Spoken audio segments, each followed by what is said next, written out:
How Books Work, Real Talk with editors, agents, and publishing insiders. Hosted by writers Julie Satow and Alice Robb. Cherise Fisher began her career in publishing as the assistant to the editor-in-chief of Dell Publishing a month after graduating from Yale University. Over the course of her 25-year career as an acquiring editor at Simon Schuster and the editor-in-chief of Plume, an imprint of Penguin Random House, she has edited and published several national best-selling and award-winning authors, including George Lopez, Nelson George, Victoria Christopher Murray, Bill Wright, and Tony Parsons. She represents several high-profile authors, including New York Times bestselling author Sadiqa Johnson and Tia Williams. It's our pleasure to have Cherise on the show with us today. We're so excited to have you on. Thank you for inviting me. Yeah, I mean, the thought process behind this, just as a little background, was that, you know, we feel like it's such an opaque industry, publishing, nonfiction writers, especially. Like there's quite a few fiction podcasts out there, but I feel like for nonfiction, the industry, there's such high barriers to entry, and there's so much writers don't know, and there's so much that goes on behind the scenes in publishing houses that it's just, sort of leveled the playing field. So we felt like this was a really good opportunity to talk to people who've been on the inside about what's really happening, and, sort of it's interesting when you said that there are so many people, that there is this sort of lack of transparency, and there's so many things that nonfiction writers don't know. And actually, the actual truth is there's so many things that editors don't know. And I learned that when I became the editor-in-chief of Plume. I was not a publisher, but I sat in rooms where my publisher was, and I understood and heard conversations that were had about books, about what kind of books receive what kind of support, which I had never known, as an editor. And I was an editor for a very long time. So there's transparency all along. And the actual real truth is that the most experienced people in publishing are sort of engaged in things that they know have worked before, but they don't know what they're doing either. We're all kind of doing our best. I feel like that's like when you're a kid and you find out your parents don't know everything. It's sort of that like shocking realization that maybe you could talk. I mean, I don't mean to jump right in. I think we were going to do a bio, but maybe you could talk about what you mean exactly, like when you were in these meetings and what they didn't know. Yeah, I think that you as a writer have this expectation that the book that you have worked on, poured the blood, the sweat, the tears into, is going to be put in the hands of a set of professionals who know exactly what to do. And they don't actually. They have a lot of experience on what has worked before. But I think you would all agree with me that our culture is moving so quickly and changing so quickly that what has worked yesterday is not going to necessarily work for today, and definitely won't necessarily work for tomorrow, which kind of puts us into one of the most important qualities of a nonfiction writer is their own relationship with their audience and their own grasp of who their audience is and what their audience is interested in, if that makes sense. Because you're actually closer to what your audience reads, what your audience listens to. You're actually closer to them than a publisher is, right? So I think that's something I didn't know. That's a big factor of it. I know you've been in publishing for 25 years, is that right? 600 years. It's actually not 25. I think I'm going to my 30th college reunion next year. No. Yes, 30th. I don't know. It's math. I'm not responsible for that.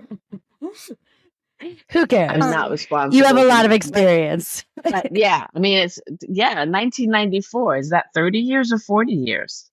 30 years. Anyway, a long time. Yes, 30. A long time. So you must have seen, I mean, you must have really seen things kind of evolve on the ground, right? And you've been in all different, I mean, you've been an editor and now you're an agent, right? Mhm. What are your, I guess, I don't know, what inspired you to make the jump from editor to agent? I had two kids really close to each other. They're 16 months apart. And I think that when you have children, you're really happy to go back to work, right? So I was happy to go back to work and to sort of be in a role that was so comfortable for me for so many years.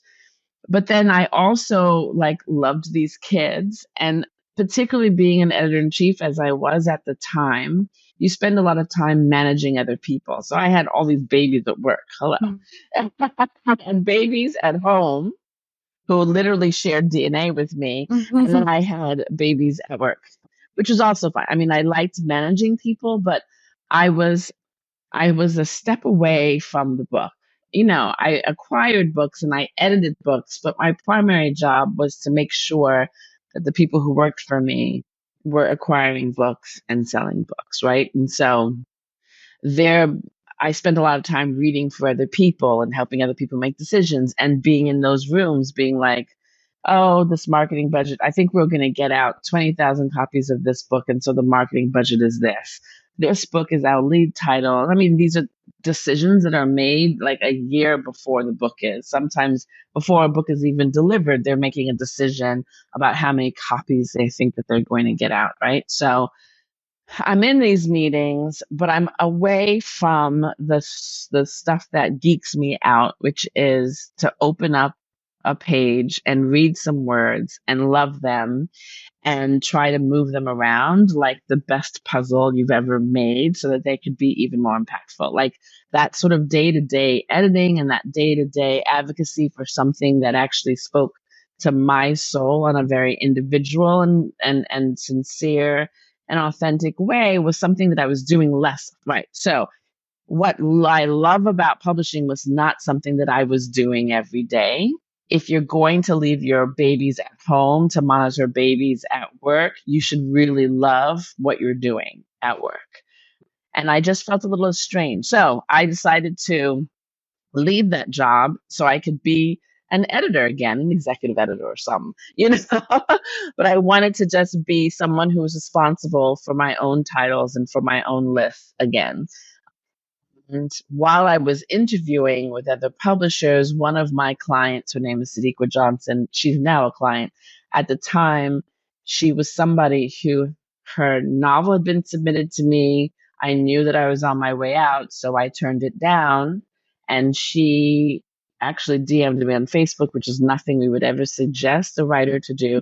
But she DM'd me on Facebook and she asked me if I'd be willing to edit it, if she could pay me to be a freelance editor, because she and her husband had decided to self-publish the book. Anyway, I ended up doing this freelance job because, well, whatever, why not? And then I remember the novel and I liked the novel and she was so sincere and I felt like she had a real shot of doing well with this book, which she ended up doing. She self-published. She did really well with it because she was absolutely relentless with selling it, with getting publicity attention, with getting awards. She was absolutely relentless. And so when she wrote her second book for her publishing company, I said, I think we should try and get you an agent. And she was like, okay, I'm game. She had been heartbroken by that process, right? Because she'd written this novel, that first one, which was called Love in a Carry-On Bag. And her agent had submitted everywhere and she'd gotten close, but never got that deal, right? So she was pretty heartbroken by the process of getting a publisher, one of the major five or the big five, if there's still five left. I think there are. And so she just was like, fine. But you know what? Like, nobody knows my book as well as you. Nobody knows my writing as well as you. And no one is as great an advocate for me. No one's greater than you in terms of an advocate for my book. So I think you should be my agent. And I was like, I'm an editor. So I shared her novel with a agent named Wendy Sherman, who I had done a lot of work with, who I trusted a lot, who I knew to be an amazing advocate for her authors, I said to her, listen, I freelance edited her first book. This is how it did. This is her second book, which I think is fantastic. And I think you should consider it. And she read it in like 3 days and she called me back and said, this is amazing. And I think you should co-agent it with me.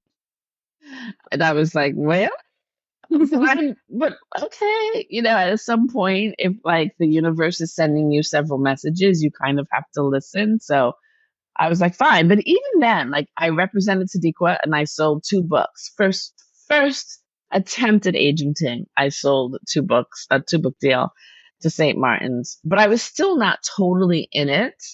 I was still freelance editing.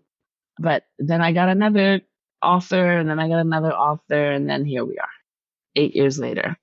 Can we I want to backtrack and just ask you about the beginning, even, to your journey to being an editor-in-chief, because we kind of went backwards.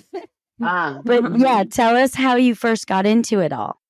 Into publishing. Yeah. Well, I went to this amazing school. I went to an amazing school for girls called the Brearley School. This is a story about the old girls network, right? Because there's an old boys network and there should be an old girls network. Anyway, I'm in college and funny enough, I came across in an effort to get an author to come to campus to speak, I came across what a literary agent is. This is when I'm literally 19. I'd never heard of a literary agent. Let's go back even further. I always loved writing and I loved editing and I loved being bossy. And I thought that I was going to be a magazine editor because magazine editors were like sexy and glamorous. And I kind of had somehow, I don't know why I had an image of what that was, but I had an image of what that was. And so in the school that I went to, they have a senior project, means that like, for the listeners who don't know, it means that after you get into your spring semester, your senior year, you are allowed to do sort of independent study or internships. You sort of create this hodgepodge of things that you're really interested in. And it's a really smart thing that the school does. So part of my senior project was to intern at a magazine. So I'm like a magazine editor. Then when I'm in college, I come across this job called literary agent, which I thought, like, what is that? And so I figured, well, oh, wow, there's like a whole world of people who are involved in publishing. Never knew it. I read a book my whole life. I don't know where I thought they came from. I don't remember my mother ever taking me to a bookstore. I'm pretty sure I went to the library, but like I didn't really have a sense of like, oh, there is a place where these things are printed and there are people who copy edit it and there are other people who design. I had no knowledge of that. But this introduction to a literary agent opened this world to me. So I think it was my junior year, maybe it was must have been my senior year. I decided to go to my college had some sort of like career office. They had binders back in those days where they had internship programs, which is like you use your spring break to work in an industry for those 2 weeks. You follow people around for free for 2 weeks. So I opened this up and I looked at publishing and there was a job opening there was an opportunity to be an extern for a spring break at Bantam. And I applied for it. Well, little did I know, I was applying to work for a woman who actually went to the same school that I did. And she saw my resume and she was just like, what? Bring her in. Yeah. And I didn't know her. I think that Linda is probably 4 or 5 years older than me. So I didn't really know her, but she saw my school on the resume and she was like, bring her in. And so I went and I worked for her for 2 weeks and she called the human resources department at Bantam Doubleday Dell. And she says, listen, I have an intern here. She's been working for me for 2 weeks. She's absolutely amazing. You guys absolutely need to interview her for a long-term position when she graduates from school. And so they interviewed me and I got a job. Old Girls Network. We like that. Amazing. Yeah. I love that. So you worked your way up as an editor. My first And job was as the assistant to the editor-in-chief. Mm. And I worked for her for about 2 years as her assistant. And then I became her assistant editor. And then I became an associate editor. And then I moved to Simon and Schuster. And I went from associate editor there to senior editor there. And then I got the call to be editor-in-chief of Plume. So it's so interesting. I think from a writer's perspective, knowing how those conversations are, I mean, you mentioned it briefly, but I'd love you to expand on, you're deciding a year in advance, often before you've even seen a manuscript, what the print run will be, what the publicity budget will be. Can you talk to us a little bit about that? I mean, that insight is hugely beneficial. yeah. I mean, I think publishing has this really, they project themselves as like cultural institutions when in fact they're very much businesses, right?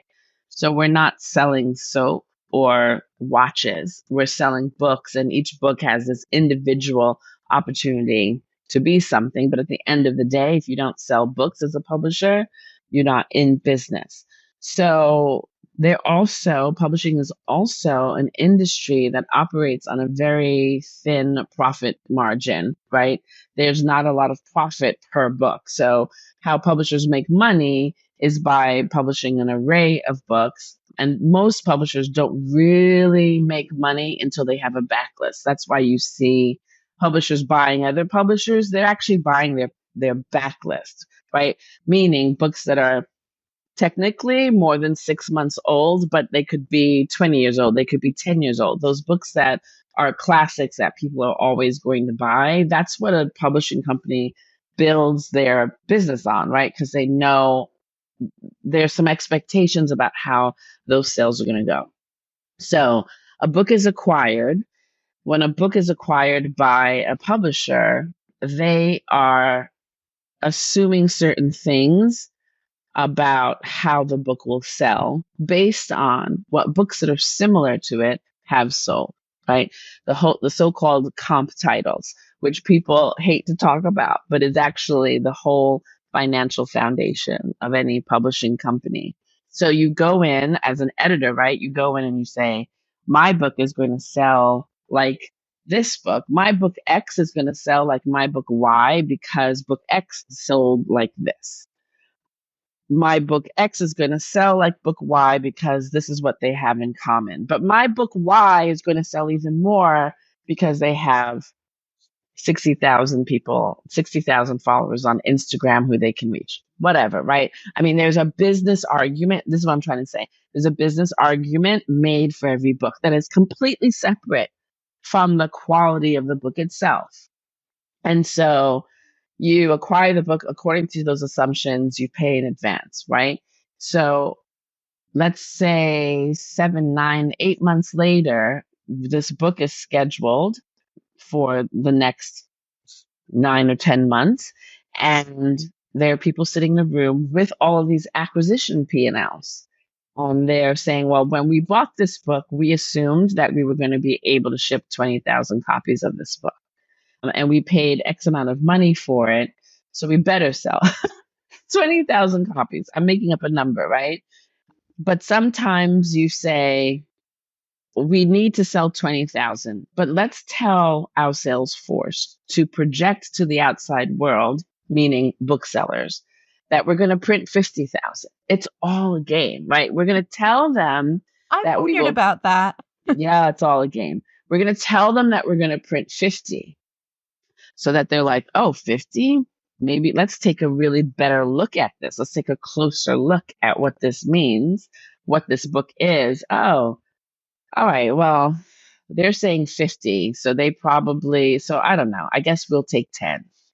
This one bookseller is like, I guess we'll take 10. We'll roll the dice on taking 5, says another bookseller. We'll roll the dice on taking 15. Or then you have somebody like Target. It's like, this book is totally not for us. Goodbye. Thank you. Or you have a place like Costco, which is like, this doesn't have anything for us. Or you have a place like Costco and that says, oh, this is kind of cool. Yeah, let's see. I think this would be great for our clientele. So there's all of this back and forth bargaining about how many books booksellers going to actually order. But it starts with a publisher looking at that acquisition P&L, knowing what they need to make in order to feel comfortable, and devising a publishing plan around what their expectations are about how the book will perform. Now, having said that, which sounds so almost defeating, right? Like, oh, so they've made a decision about my book way before they even read a copy. That may sound defeating. There's always the thing about publishing that is so addictive. This is what appeals to the gamblers in us, is that they might read a book that they absolutely fall in love with. Like then there's a buzz inside the publishing company. Yeah, but did you actually read it? It's really very good. And it's actually more like this. And it's actually more like that. And then you might have somebody in the sales force or in the marketing department that becomes a particular fan of that book. And that's what then the publisher decides, oh my God, we actually have something that the read actually delivers.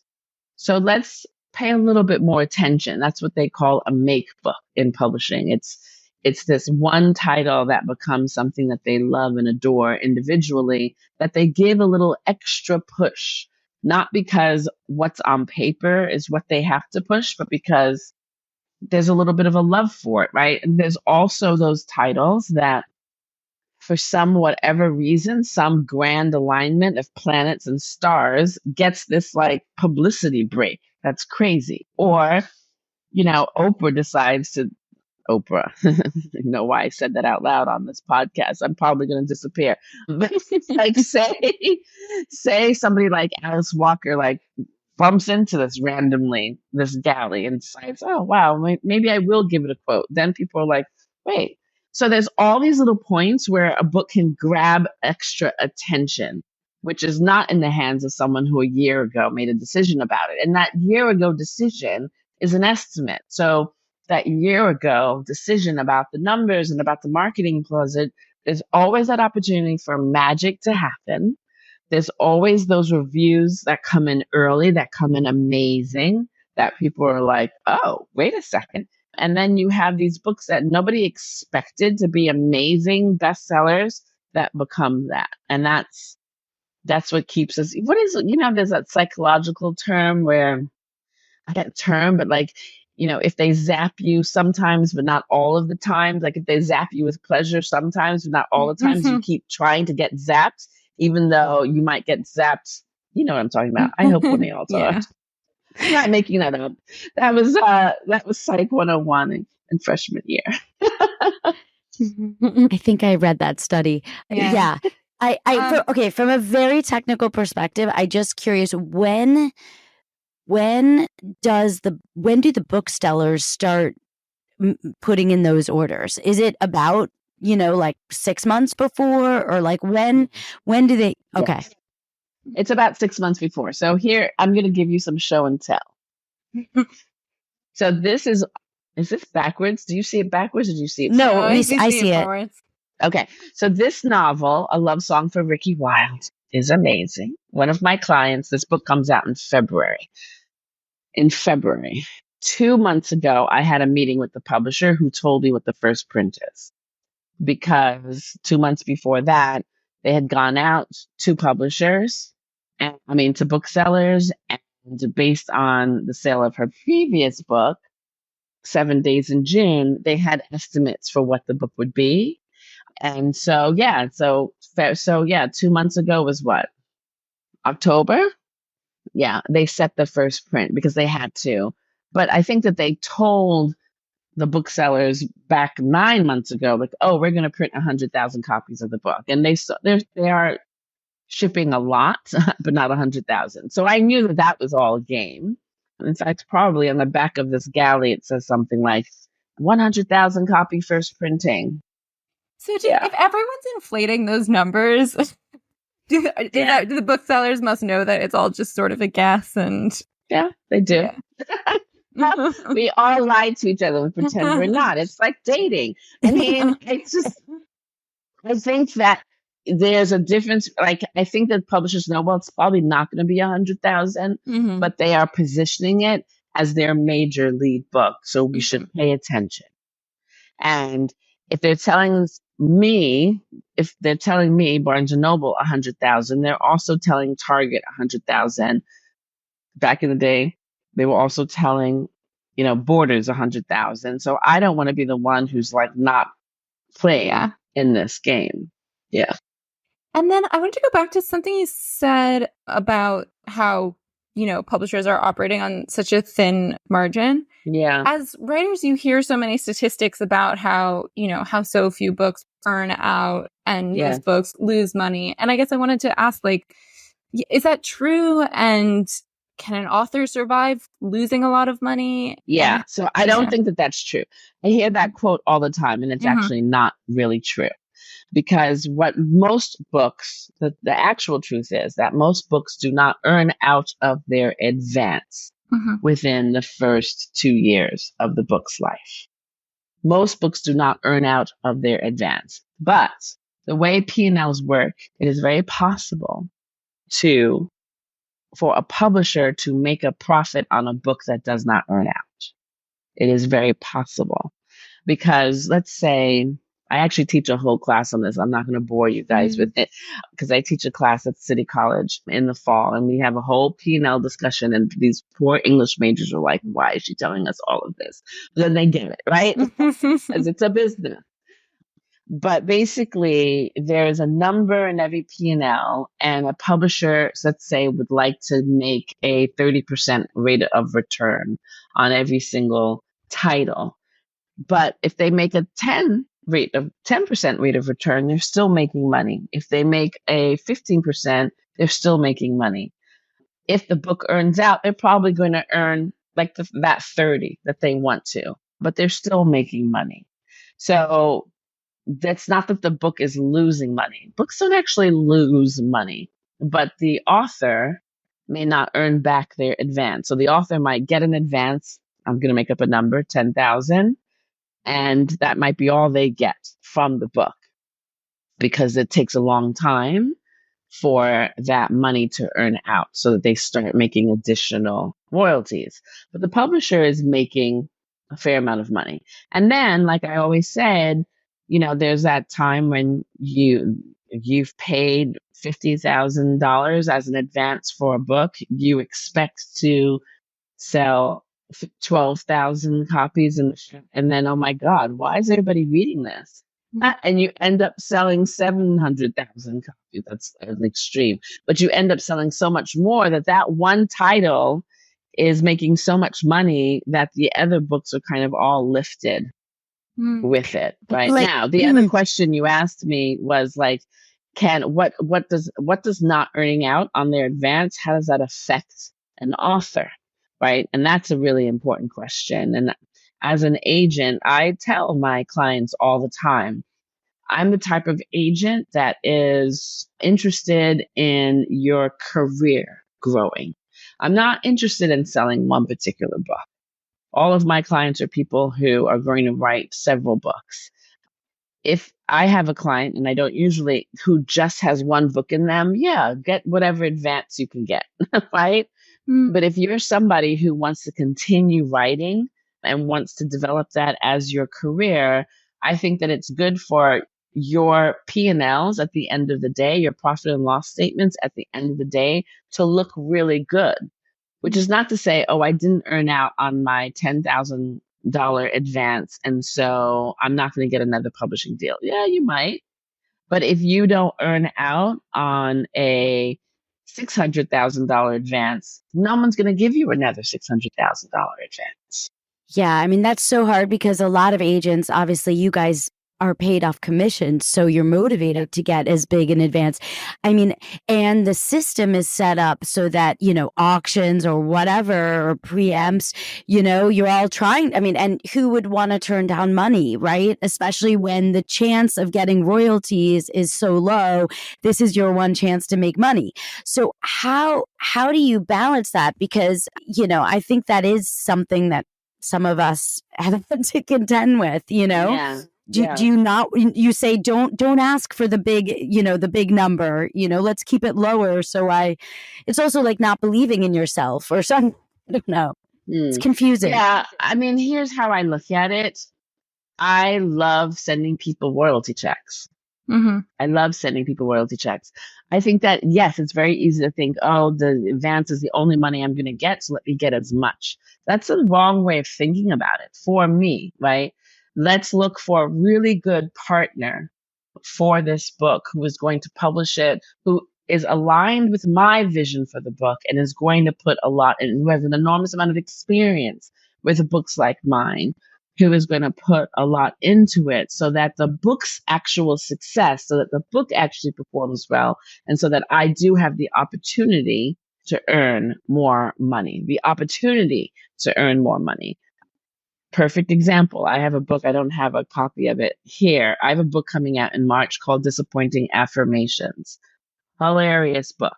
It's like a book. It sort of looks like this fake self-help book, and it's based on an Instagram page called Disappointing Affirmations. Now, this guy, his name is Dave Janowski, he started this page in like June 2022, right? Is that right? Yeah. What year are we in? 2023. He started this page in June 22 as kind of a lark. It was like a hobby, and he started doing it, and it just got a lot of traction. I think I met him like around August, and he had 100,000 followers on Instagram, which in 3 months is pretty impressive, with like memes that are just like funny. So sort of like one meme is like unfollow your dream or have a panic attack. You deserved it. Like disappointing affirmations, right? So I met him in August and I was like, wow, this is great. And there were some editors who had saw his page. So I had a couple of editors who I knew were ready for it. I sent it to a couple more. We had this auction before, and then I sent it to several. And I started getting all that bubbly, like all those people like, I'm interested. I want to meet with him. I want to talk with him. I want to talk with him. And I said, okay, let's stop everything. And for Dave, I said, I want you to write a list of what you're actually looking for in a publisher and what you're actually looking for with a publishing experience and what do you want for this book. And, things that he wrote down were things like, I want it to be a hardcover that looks like a fake book. I want it to be with a publishing company that can do different things like a calendar or, note cards or whatever. I want a publisher that can do that. I want a publisher that the editor has a really great sense of humor that I can connect to. I want a publisher that respects the fact that I have grown this page and that I have other pages, right? So he wrote this list before we even had an auction. And he sent it to me, and I was like, we're not going to discuss this anymore, but this is the list, right? So anyway, auction, offers, it was nice. And there was like a $20,000 difference between one publisher and another. The publisher that was $20,000 less was one that I thought matched his criteria much better. And I reminded him of that because, of course, you get this thing like, oh, this is a $20,000 difference. Obviously, I should go with them. And I was like, let's go back to that list about what you ideally wanted. And so he did, and I managed to let them creep up from that. I closed that $20,000 gap a little bit, but significantly, the publisher who ultimately got him did have a hardcover in mind. And hardcovers are priced higher than trade paperback originals. And so the numbers were different, but his potential to earn out on that advance was better.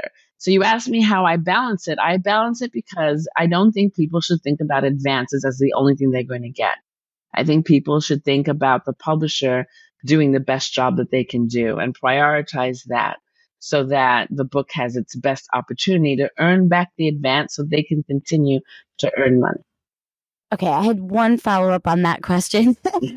Yeah. Does the advance correlate with the publicity push since they've already invested in the front end, Yeah, I mean, I think that there are a lot of agents who believe that the higher the advance is, the more likely the company is going to pay attention to the book. That is true 62% of the time, right? And advance is always something that a publisher can write off at the end of the year. So big advance doesn't necessarily mean big push. It doesn't, Big push is often about what's the opportunity that's in the book itself, right? So I'll go back to the example of Tia Williams. Her advance was not what it should have been. Her advance was not what it should have been because of the competition, because of how the auction worked, whatever. But we had an editor who absolutely loved the book.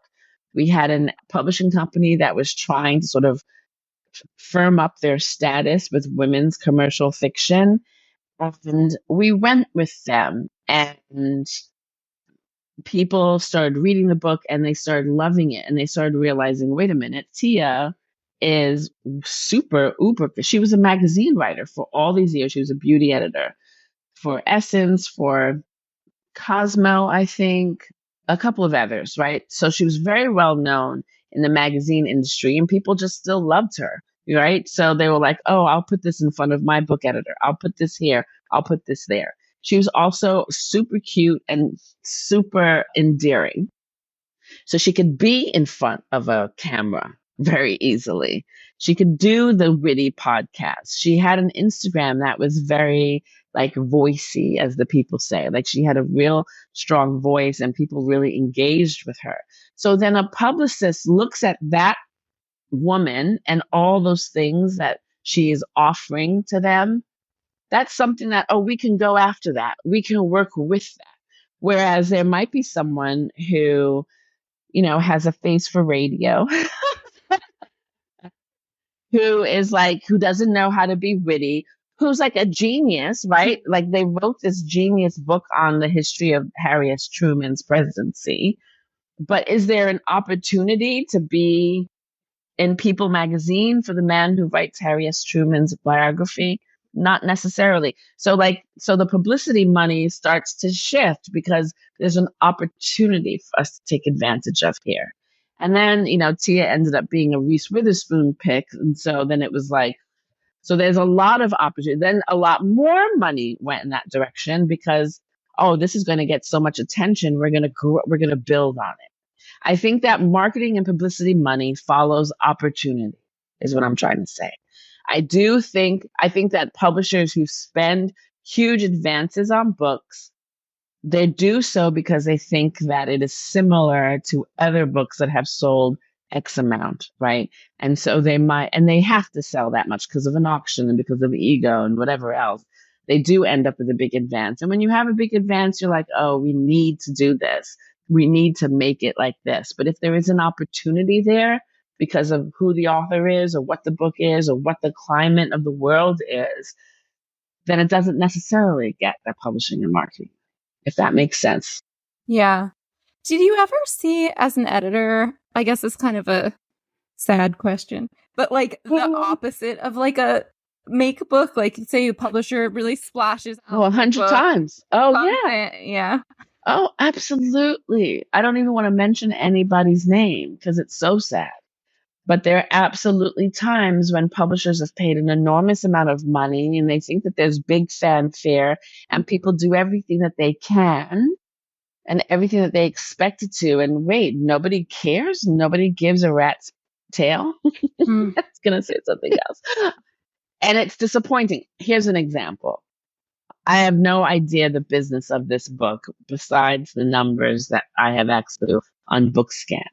But Jada Pinkett Smith, the wife of Will Smith, she wrote a memoir.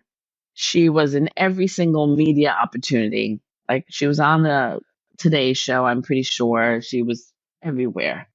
I heard her on Fresh Air. You heard her everywhere. Like you heard her every single where. I have no idea how much they paid for that book, but I know that book did not sell very well. You know, and you're like, why didn't this book sell well? Well, some people feel that because she was overexposed in the media, like there was so much information that was leaked out during the publicity tour that people were like, well, I guess I got the whole book. Like, what else do I need? Right? Some people felt that way. Some people know that Jada Pinkett Smith wasn't particularly well liked at that moment that her book came out. You know, not particularly relatable, not particularly whatever.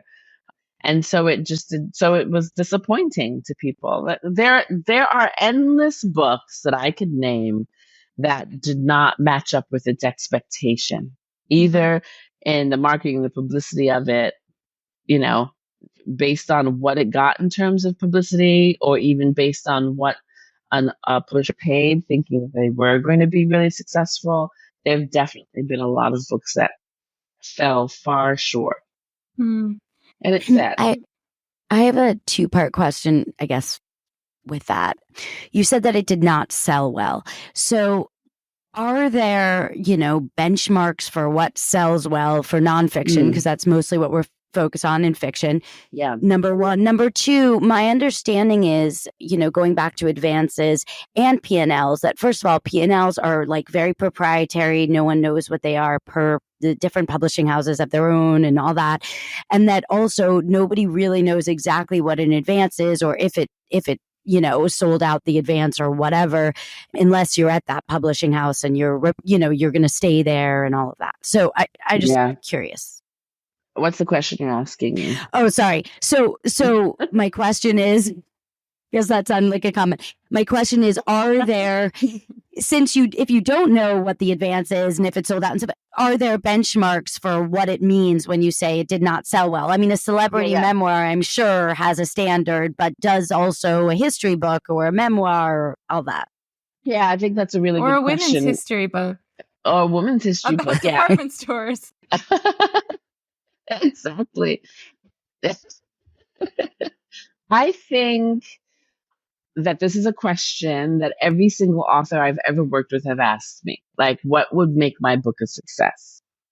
And what I have learned to tell them is that there are several metrics of success, which is true. Like, it's not me bullshitting. It's actually true. Like, what is successful to you as the author might be one thing. What is successful to me as an editor might be another thing. What is successful to a sales rep at Barnes and Noble is another thing, right? So there are so many different metrics of success that it's hard to point out one thing. Even like I said, oh, the book didn't earn out of its advance. Well, most books don't. So that's not really a metric of success. It could certainly, one could say, oh, this book earned out, so it was successful. It was successful according to that metric, right? So there is no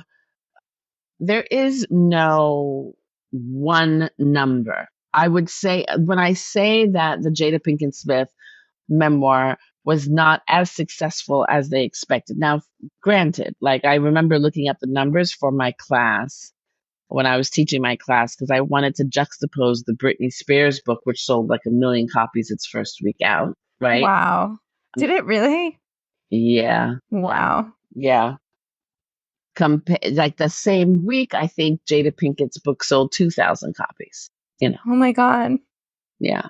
So are there books that don't sell 2,000 copies in a week? Yeah, there are, right? So if I published a book about eating carrots so that my eyesight would be really fantastic, I would be thrilled that I sold 2,000 copies that week. If I was a celebrity who had been an actress for over 20 years and married to the biggest movie star in the world and had X amount of followers on Instagram and had X amount of people tuning in to my YouTube show every week, would 2,000 copies be what I expect to make per week? Yeah. That's literally 2,000 people. That's not even like a stadium full of people who bought her book. I don't even know what 2,000 looks like, but it's not across the country. Yeah.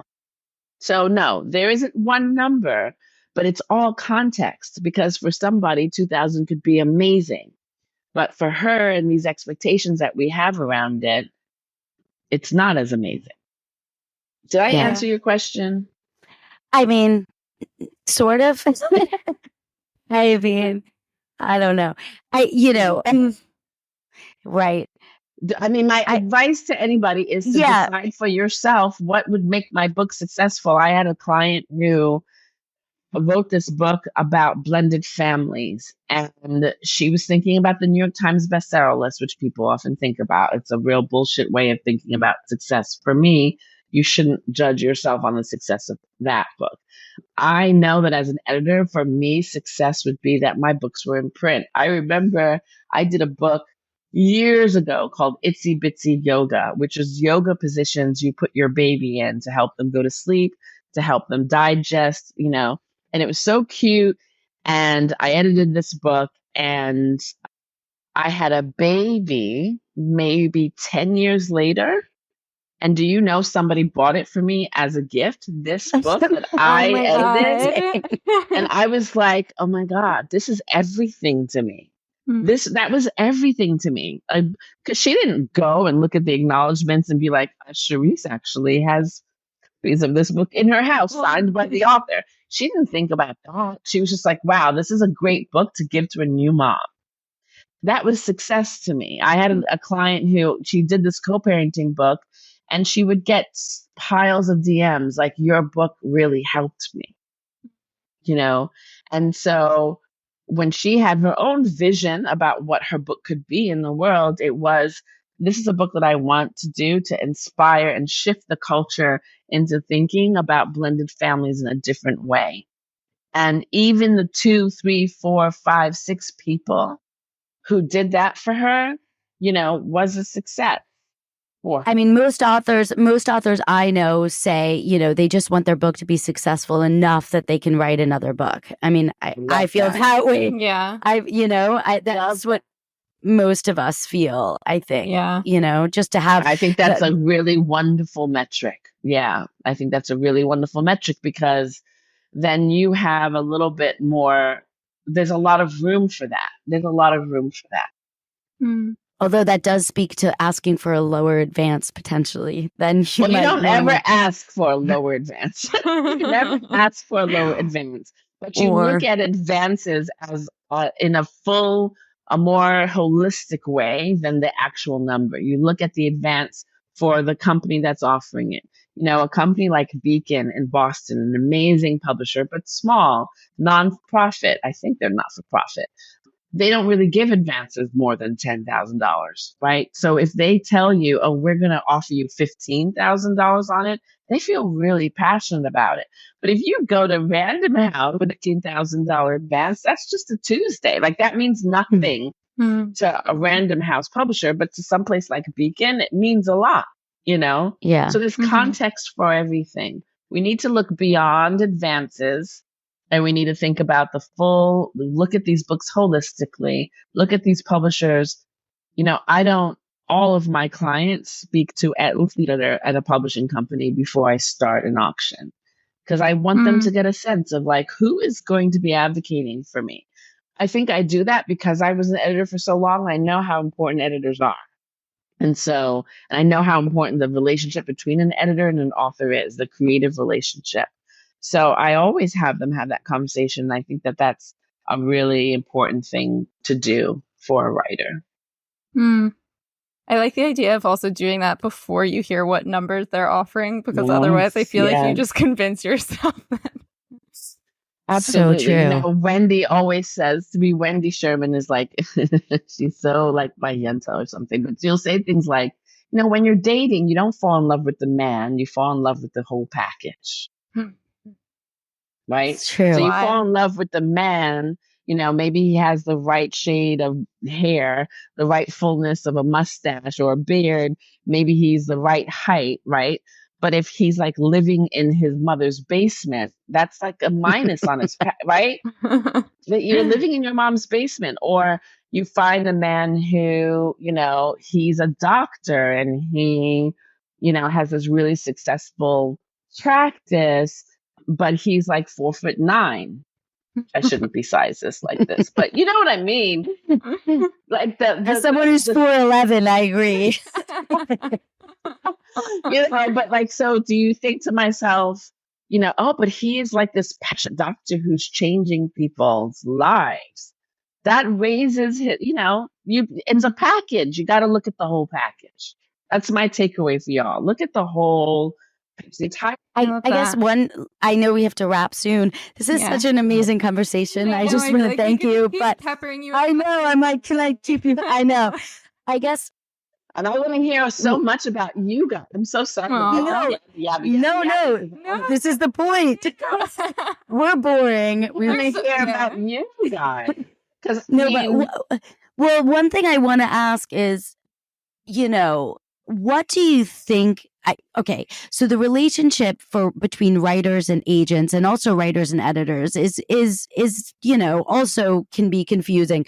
What do you have advice for what writers should look at when they're considering agents? Oh yeah. Uh, I was asked this question recently with a client of mine. We were both on a panel together, and I said, your agent is like your spouse, and your editor is the lover that you've taken on. Okay. Meaning that your agent is with you for the duration. Ideally, your agent is with you for the duration, and the two of you are looking out at the world together because you have unified, your interests collide. Like you have the same interests and you have the same priorities because you're looking at the world together, which is what spouses are supposed to do, right? They're in a house looking out at the world together. Your lover, which is your editor, is someone who's actually betrothed to another, which is the publishing company. And so they love you and they adore you, and you guys have this hot spice between you, but they actually work for somebody else, not for you. So what you're thinking about for an agent, number one is that you have to understand what you are looking for in terms of a spouse. Like, what is the most important quality of a person who I'm thinking long term with?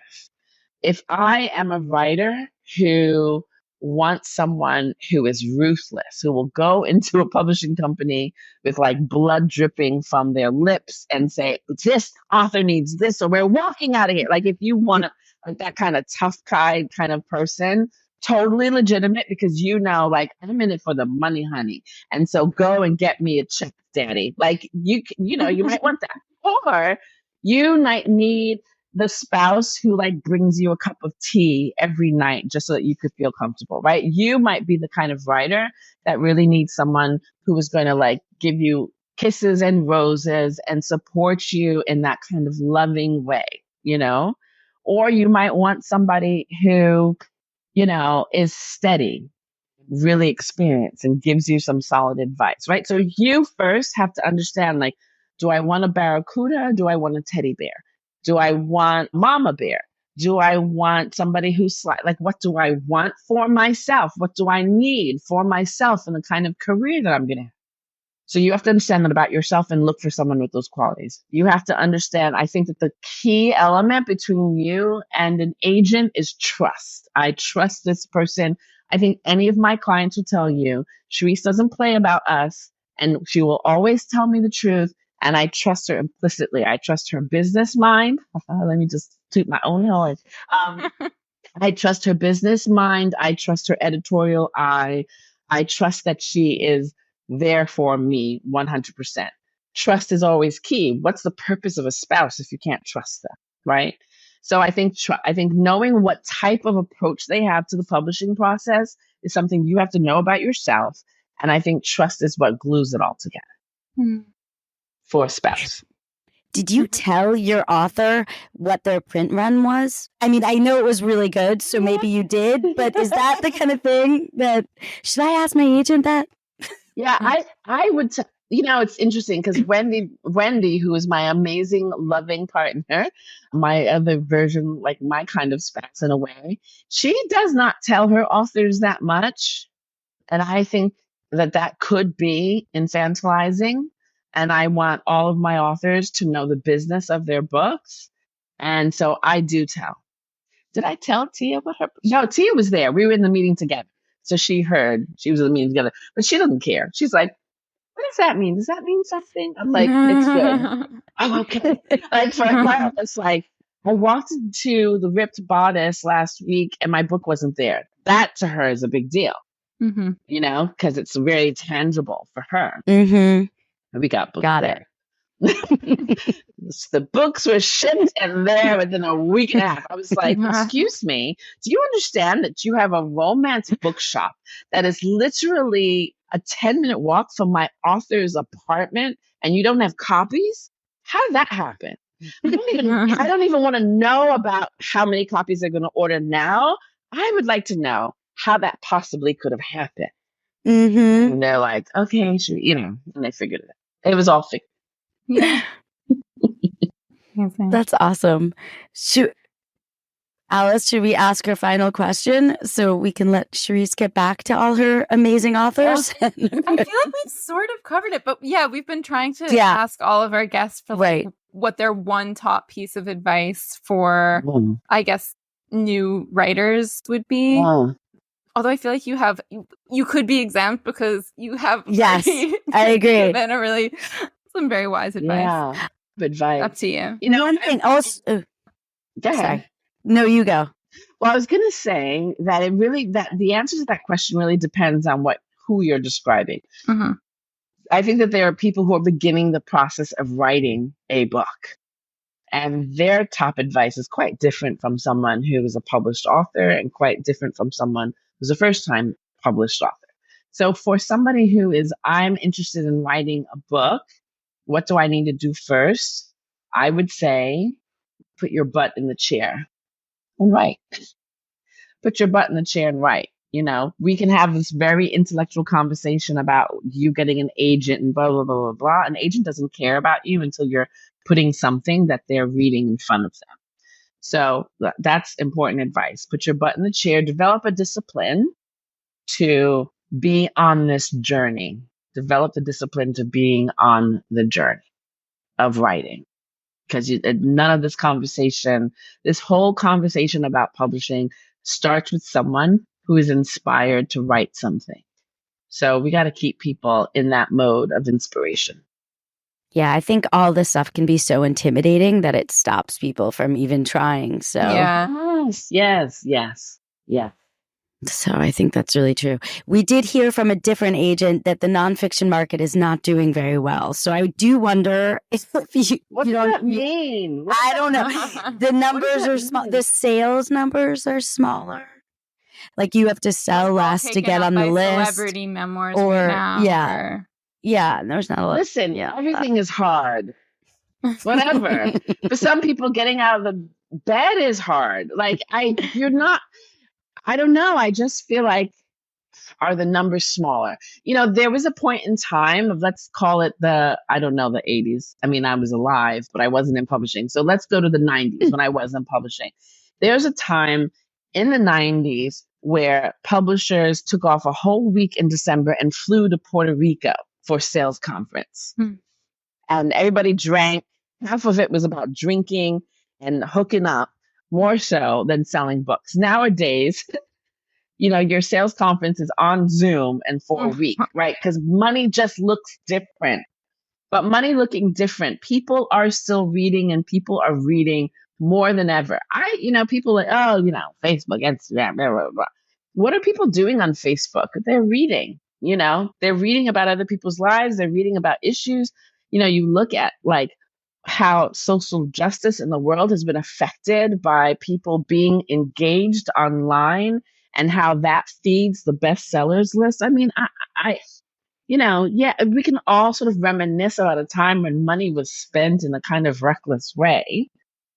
I don't think it's more difficult to make a living as a writer today. I think that it's more difficult in the sense of I have certain responsibilities for myself and for my work that maybe someone did not have in 1982. Are you going to cry about that? That's 1982. This is 2023. It just looks different. And if you have an agent over a certain age, they're going to be all nostalgic about the past. You can't stay in the past. The future is here. You can't stay in the past. It's very true. Well, I feel inspired. Yeah. Yeah. Thank you so much, Cherise. This is so good. Yeah. I think this will be so informative for the 3 people who might listen. The 4 people. It's a small audience, but I got but it's gross. Exactly.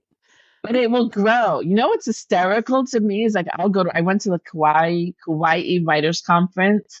That's my version of success. Like somebody just decides to pay for me to fly to Hawaii for the weekend. I'm like, y'all.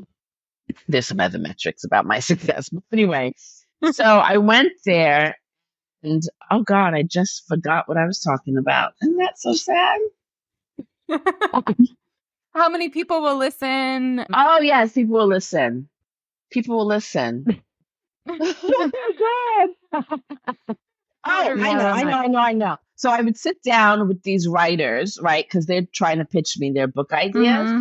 And they will bring up the most random podcast that I did like 15 years ago. Like, so it lives forever is what I'm trying to tell you. It lives forever. When people like research me, they come and they're like, oh my God, I totally remember when you talked about blah, blah, blah. And I'm like, wow, that's some deep stalking you did.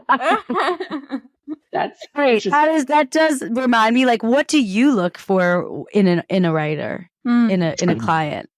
Yeah, I mean, I think I look for someone who is first and foremost passionately inspired by what they're writing about.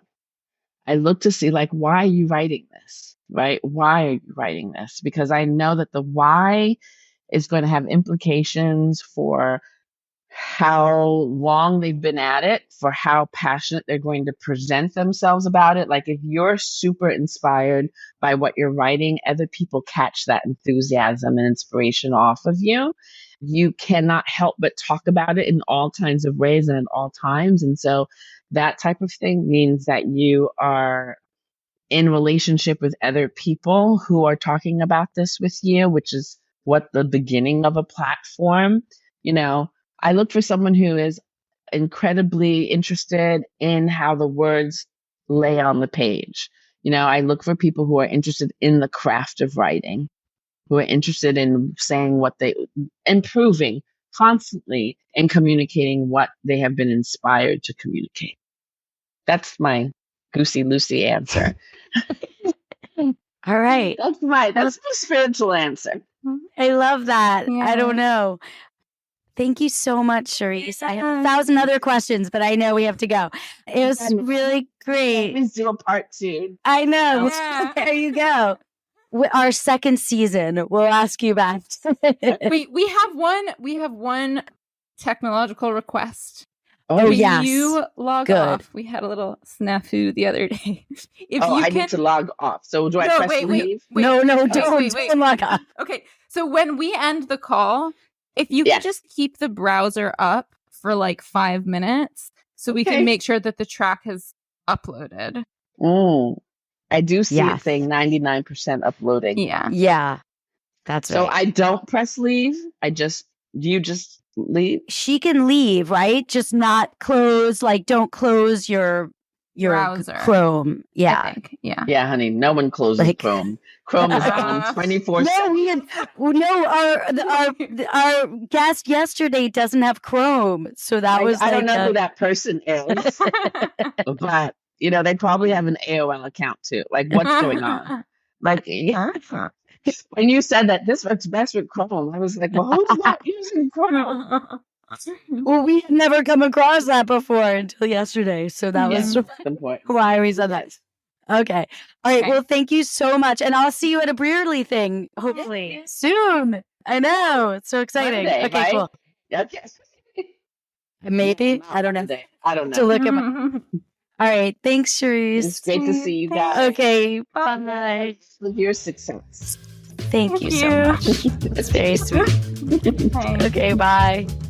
Thanks for listening. This has been an episode of How Books Work. Join us on our next episode as we continue to explore publishing behind the scenes.